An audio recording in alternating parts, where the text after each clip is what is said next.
Right behind me, I've got the 2026 Honda Pilot Touring. If you guys are new here, my name is Jason and I do reviews just like this here in Canada. So in today's video, I'm going to be going over the different models that you can get with the Honda Pilots, also the safety features that you do get standard with the Touring model, the engine and towing specs with this, the exterior, the interior, the infotainment system, and of course the pricing. And also thank you to Performance Honda here in Brampton for allowing me to review this Touring. All right, let's start off in the front of the Touring here. So there's a lot going on, but in a good way. So over on the bumper area, you do have this silver trimming. You've got the openings down here with the front safety sensors. And another thing that I really like on this is these little cutouts, and these will be on both the sides, as you can see, and this kind of adds a nice look to the front end. You've also got the LED fog lights here, and then in the corners, another thing that I like is you do have these vent cutouts. So these are functional vents on both the sides, and I think this just adds a nice aggressive look with the Touring. Now you get into the grille area, there's a ton of gloss black everywhere.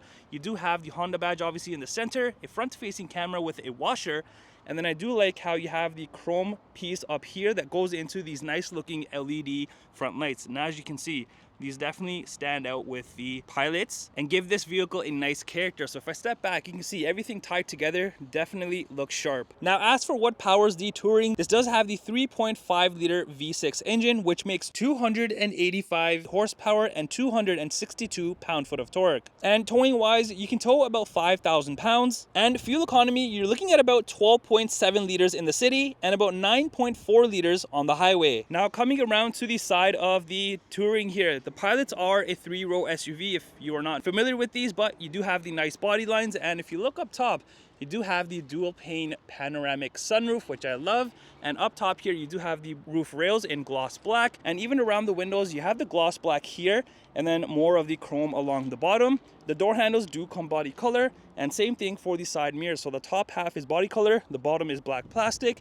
You got the turn signals built in, and of course, the side mirror cameras. Now along the bottom of the vehicle here on the side, you have the black plastic everywhere, pretty much the whole lower portion of the vehicle. And you do have this granite piece right here. And then you move into these wheels. These are pretty unique because you got the aluminums going on, you got the granites going on, and these are your 20-inch wheels. So if I do take a step back, you can see they fit the Touring model pretty good. All right, let's come around to the rear of the Touring here. The nice looks, I think, continue, and similar to the front. Back here, you do have the silver trimming here. You've also got obviously the black plastic everywhere on the rear bumper. And then in the corners, you do have the exhaust tips, but these are not functional. You do have chrome around them. They do look nice. There's more rear safety sensors back here. You've got the reflectors also in the corners. And then you move to the tailgate area. So on here, you do have the all-wheel drive badge.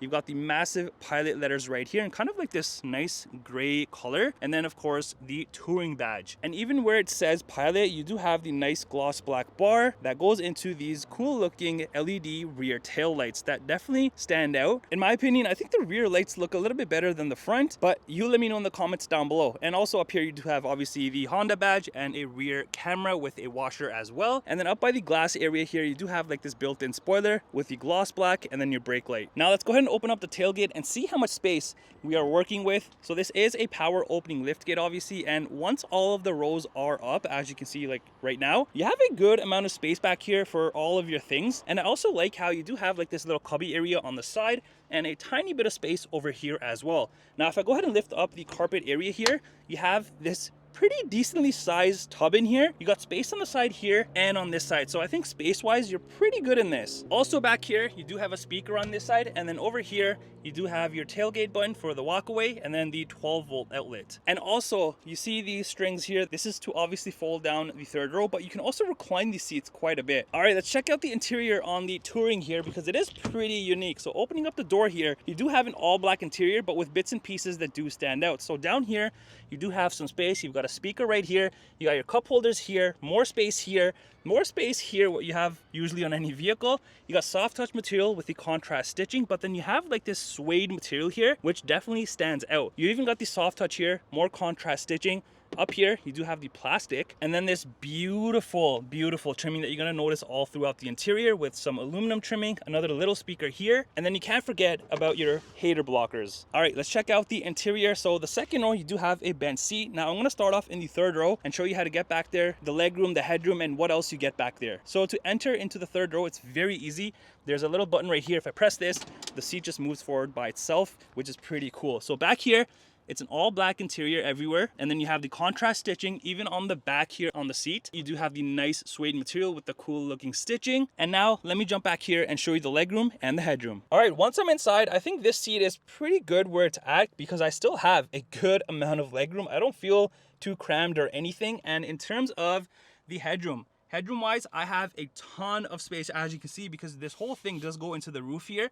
I'm wearing a hat for reference. I'm 5'11" and I'm perfectly fine for headroom. Now, the only thing that I would want in this is to get this out of here, because if this was not here, I can stretch out my legs and be even more comfortable. Now, other things back here is you have more cup holders, your venting obviously, USB port on this side, and then on the other side, it's the same stuff. I love that you have USB ports on both the sides. And like I was mentioning how you can recline the third row seats from the back strap, well, you have a little strap right here, which you can do the same thing. And to get out of the third row, you have the same button right here. If I press this, the seat just moves forward. All right, now let's check out the second row. Like I was mentioning, this is a bench seat setup here. Now the second row seats are a little bit different because not only do you have the nice gray piping, the stitching, but you do have the perforated bottom and back sections. And then you do have the same suede material here. The outside seats do come heated in the second row, which is nice. And you can also recline these seats. And like I was mentioning, the middle portion, you probably saw in the back, does have the cup holder and stuff. And to fold it down, you do have a strap here which you can just fold, and this whole thing just comes down, so you got your cup holders and a bit of space here. And what I would personally do with this is, if I'm not using the middle section here, you can obviously remove this, and there is a little strap right there. So once that is unlocked, you can actually just pull up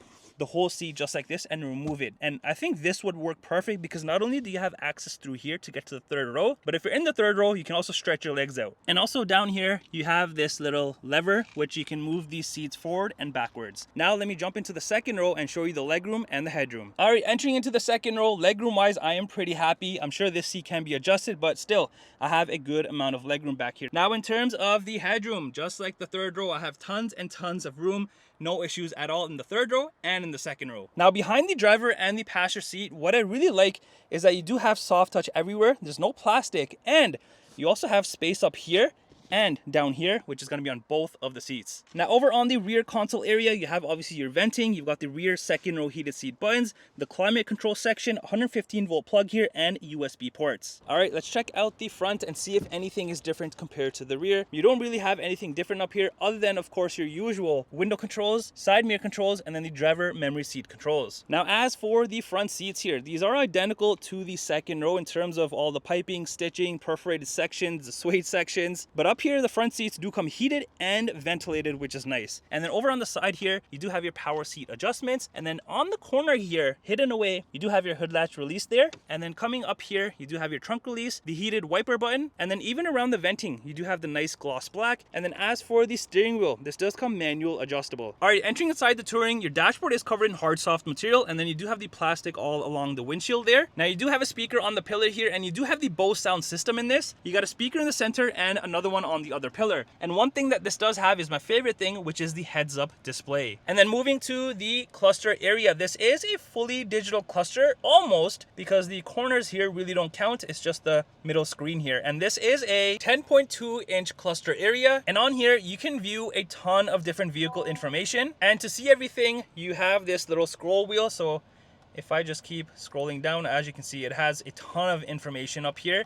And like you just saw, you even have a built-in navigation in the corner, which is pretty neat. And then if I just keep going, I want to show you something else. If I go, let's say, all the way down to the settings here, the general gauge display settings. So if I go into this, I can also have a different gauge design. So if I see here, I can go up to round, which it's going to show like this. There's the bar that you just saw that was like this.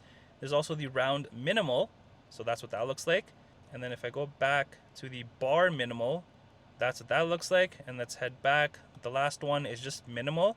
That's what that looks like. I think I really like round here, which kind of looks pretty neat, I think. And not only that, but you can also view things on the other side, and that is controlled through this scroll wheel. So if you just scroll down, as you can see, you can kind of see other things in it as well, and you can also customize the display. So I really like how you can have both sections with different information and kind of customize the whole cluster area to your liking. Now, as for the steering wheel, you do have the soft touch material. This does come heated. You've got a ton of gloss black pretty much everywhere, including this chrome trimming here. You got the heated steering wheel button right there. And then over on the left here, you have your seat controls, volume, Bluetooth, and then you have your scroll wheel here. And then over on the right side here, you do have your cruise control settings, follow distance, your lane keep, all that good stuff. You also have paddle shifters behind, and then back here, you do have the exterior lighting controls, high beams, indicators, all that good stuff. The other side, you do have your front and rear wiper controls. Now over on the center armrest, you got soft touch material, the contrast stitching, the suede material here, and then opening this bad boy up, you do have a good amount of space in here, plus you do have like this little ledge. Now over on the center here, there's a ton of stuff going on, and I love how that there's no shifter, so a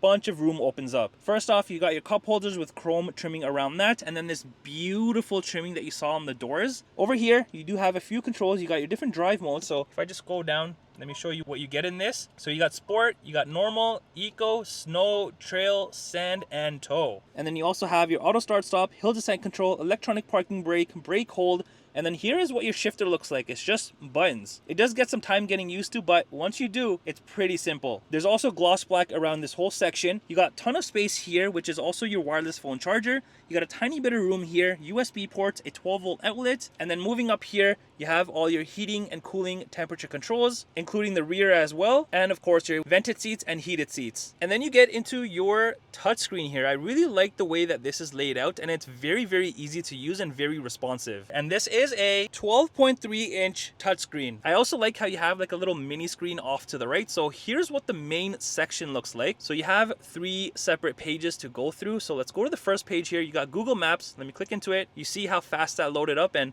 as you can see, it is super, super smooth. Now let's head back to the home page for a second. You've also got Home, FM, Play Store, Apple CarPlay, Android Auto, Alexa, Google Assistant. The next page has your vehicle settings. So if I go into this, it's gonna have all of these things here. So you've got your driver assistance setup, your safety features, and then everything else that you can kind of fine tune and customize to your liking. And then if I head back, there's also the general settings, which you find on any vehicle, which you can again play around with.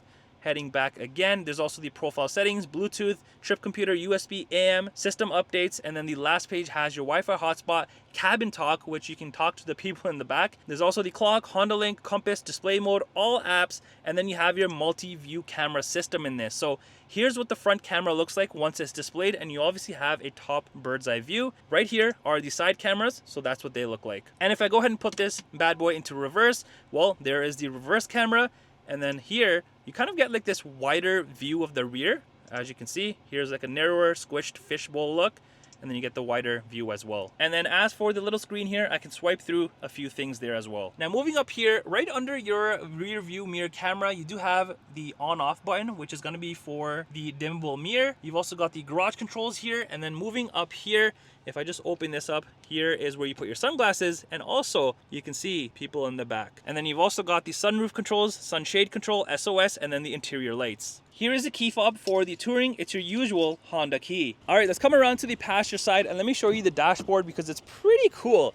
So here you have this open look going on with some storage space that you can definitely utilize. You've got soft touch on here as well.